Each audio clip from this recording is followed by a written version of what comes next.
Today I'm going to show you how to use 5 advanced tips to line up those shots more accurately.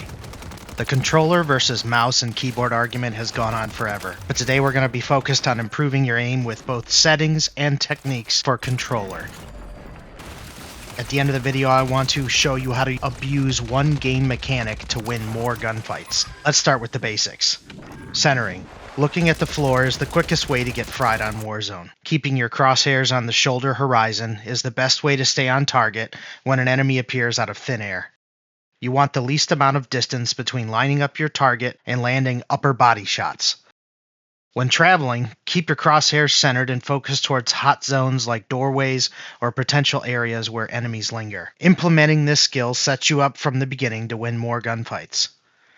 Tune your sensitivity. Unfortunately, there's no shortage of creators bragging about how high of a sense they play on.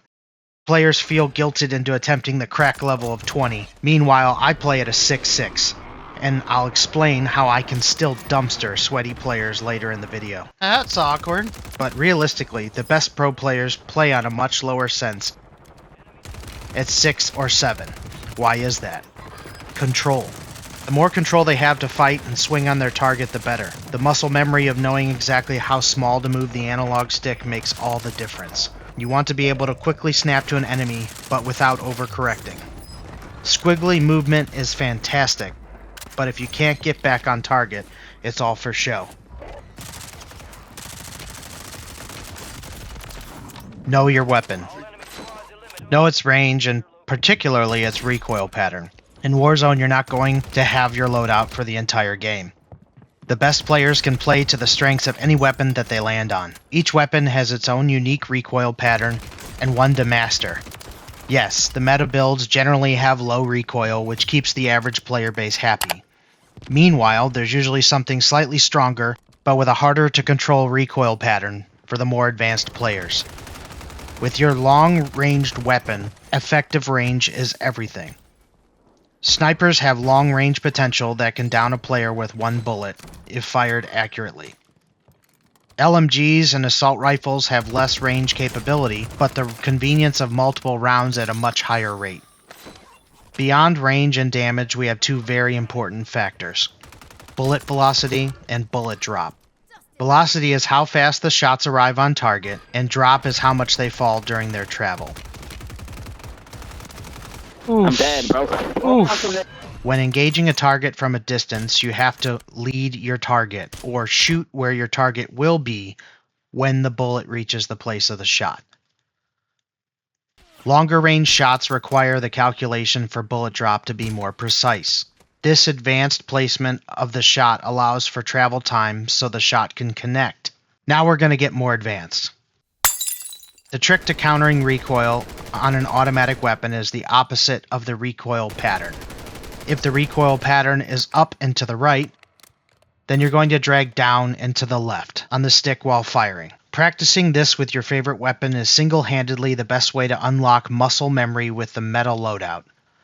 Warm up in the firing range or a multiplayer match for the first 10 minutes of your gaming session. This is where the sensitivity is critical. Low sense means small movement will give you small adjustments. High sense means small movement will give you big adjustments. Plainly broken down, find your sweet spot. There's no one-size-fits-all for every player. A lot of creators will talk about the aim sensitivity multiplier being helpful, but I personally don't recommend it lower than, say, a 0.8. This gives you a slower sense during ADS versus hipfire, but I find that having your ADS sense being too different leads to inconsistent results with close quarter fights. Try a 0.9 or a 0.8 to see what you prefer. I have kept mine at a 1.0 for a while and still say that consistency is key. Aim response curve is another factor that affects your sensitivity and ultimately your recoil counter. The curve is the range at which the speed changes based on the aggressive swing versus small movements. I have found that the dynamic gives me the right amount of balance to make small adjustments while still being able to whip around and 180 someone. Remember how I said I play on a 6.6 and no ADS multiplier? Dynamic is that balance that lets me keep that aggressive swing in my back pocket, but still lets me make micro adjustments when necessary. Now for the big one. Aim assist.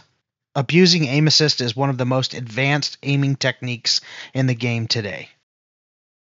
Aim assist is the slowdown of your aim as it crosses over a target. It will pull when a target crosses over your crosshairs as well. Using this to your advantage requires some practice.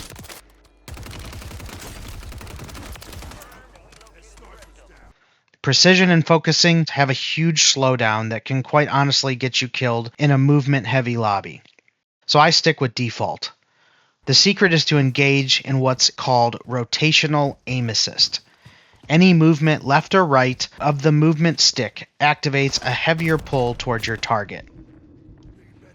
When you're in a sweaty lobby, players are going to maximize their movement to get around your aim assist. They do this using a technique called breaking your camera. It refers to moving faster past your normal field of aim assist by strafing. During this left or right movement of the stick, they are moving their aim stick the opposite direction, just like the recoil counter. This increases the aim assist potential by keeping the enemy in their field of view while leaving yours. I can't stress this enough. Practice this. The more fluid you are with this particular skill, the more accurately you'll be able to take down enemies even with the best of movement. And by the way, try lowering your left stick max to shorten the time it takes to reach a full sprint. This will give you an increased ability to leave your enemy's field of view and break their aim assist. With the introduction of Omni movement, it sounds like movement is going to be even more expansive in gunplay soon. I'm sure this means aim assist will continue to be a huge part of this new gameplay as well. Now let's practice one of my favorite drills. I like to hop back and forth between the bays and firing range and practice hitting all the targets as quick as possible. Here I can work on centering, I can work on my ADS recoil control. Bouncing back and forth between the bays does two things. A, it starts to move the targets left and right automatically, which then we can start to track and use muscle memory to practice rotational aim assist. We can also switch between weapons. We can try it on sniper rifles, ARs, and even our SMG. This is a great way to warm up every day and start to reinforce rotational aim assist necessity by strafing back and forth. Players that stand still while they're shooting are the ones that are going to die first. These 5 advanced tips, when rolled into one, are what divides the casuals from the sweaty players. How about you guys? Leave a comment down below. What is your best sensitivity? What are your favorite drills to warm up? Needless to say, applying these techniques will drastically improve your aim and ultimately lead to more kills and wins in Warzone. You're not going to turn into a demon overnight, but it's important to practice good habits. Continue to be aggressive and push players so that you get good muscle memory on what to do without actually having to think about it. In time, with lots and lots of reps, your fingers won't even need to think about it anymore. It's important to constantly keep building because everyone else in the game is, and it's not going to get any easier. Oh my God. I don't know about that, man. Hacker. If you've enjoyed this guide and want to see more like it, don't forget to like and subscribe.